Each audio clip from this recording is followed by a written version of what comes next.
बिस्मिल्लाहिर्रहमानिर्रहीम।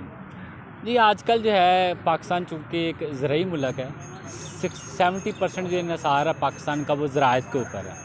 लेकिन फिर भी पाकिस्तान को जो अपने खाने पीने की नॉर्मल रूटीन की चीज़ें हैं, जैसा कि खाना पीना गंदम है, चावल हैं, वो हमें इंपोर्ट करनी पड़ रही हैं। अपने हमारे मुल्क में वही ज़रूरियात पूरी नहीं हो रही। उसकी जो बेसिक रीज़न है वो क्या है, मैं आपको इसके बारे में थोड़ा बताता हूँ कि इसकी जो बेसिक रीज़न है वो ये है कि ग्रीनलैंड का ख़ात्मा हो रहा है। और वो क्यों हो रहा है, वो सोसाइटीज़ की वजह से हो रहा है कि बहुत सारे लोग पाकिस्तान में, इतना इन्वेस्टर्स है, इतना पैसा है, बाहर के लोग जो पैसा भेज रहे हैं, वो चूँकि प्रॉपर्टी को हम एक सेफ़ एंड सिक्योर लेबल समझने लग चुके हैं कि जो प्रॉपर्टी है बहुत सेफ़ एंड सिक्योर है, इसी में इन्वेस्ट करनी चाहिए, बजाय इस चीज़ के कि हम कंपनीज़ के ऊपर फैक्ट्रीज़ को जनरेट करें, न्यू फैक्ट्रीज़ लगाएँ, कारखाने लगाएँ, जिससे पाकिस्तान की मईशत आगे बढ़े। हम अपने पैसे को, रुपए पैसे को अपनी ही ज़मीन के अंदर इन्वेस्ट करके उसको बाउंड कर देते हैं। ये एक बेसिक रीज़न जो हमारे ड्रॉबैक की है वो ये है, जिसकी वजह से हमारी इकानमी की ग्रोथ नहीं हो रही।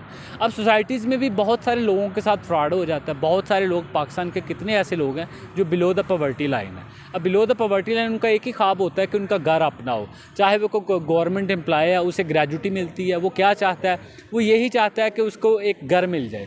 लेकिन वो घर उसे किन शराइत पे मिलता है, वो किसी भी सोसाइटी में जाता है, वो जो सोसाइटी ग्रीनलैंड का खात्मा करती है, उधर सोसाइटी को बिल्डअप किया जाए। अब फाइल सिस्टम क्या है, किसी भी सोसाइटी में आप प्लॉट लेते हैं, आपको फ़ाइल दी जाती है वो प्लॉट की। अब उसके दो सीन्स होते हैं। एक तो ये है कि अगर आप कैश पे कर रहे हैं तो आपका जो फ़ाइल है, अब सोसाइटीज़ के अंदर क्या चल रहा है कि वो आपकी फ़ाइल्स के दो सिस्टम्स हैं। आपको 2.5 साल प्लान दिया जाता है या 5 साल प्लान दिया जाता है। आप इंस्टॉलमेंट्स पे करते रहते हो, जो डाउन पेमेंट है उसके ऊपर आपकी बुकिंग कर दी जाती है, उसके बाद आपने इंस्टॉलमेंट्स पे करनी है, जिसके ऊपर आपको ये कहा जाता है कि बैलेटिंग अभी नहीं हुई।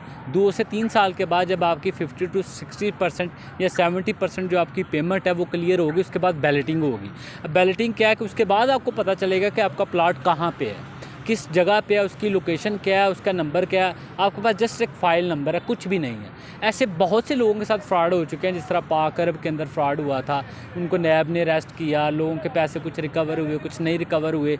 अब इनका जो सबसे बड़ा जो मेन है वो ये है कि LDA से जो अप्रूव्ड सोसाइटीज़ हैं, अगर वो उनके अंदर आप प्लॉट लें तो फिर वो आपके लिए सेफ़ एंड सिक्योर होगा, अदरवाइज़ वो आपके लिए सेफ़ एंड सिक्योर नहीं है। अब जो लोग 5 साल प्लान के ऊपर ले जाते हैं, उनको ये भी नहीं पता होता, हमारे यहाँ प्रमोशन और एड्स इतने अच्छे से चलते हैं कि लोगों को एक ऐसे ख्वाब दिखाया जाता है जिसके अंदर कोई भी इंसान आसानी से गिर जाता है। उसके अंदर प्रॉब्लम्स क्या है, उसके अंदर सबसे जो बेसिक प्रॉब्लम है वो ये है कि आप फ़ाइल लेते हो, आपको पता नहीं प्लॉट कहाँ पे है, लेकिन उसकी जब बैलेटिंग होगी उसके बाद आपकी जो वो लैंड है वो अभी तक तो गवर्नमेंट ने, उन्होंने सोसाइटी ओनर्स ने परचेज़ ही नहीं की होती, गवर्नमेंट के अंदर उसका कोई रिकॉर्ड ही नहीं होता।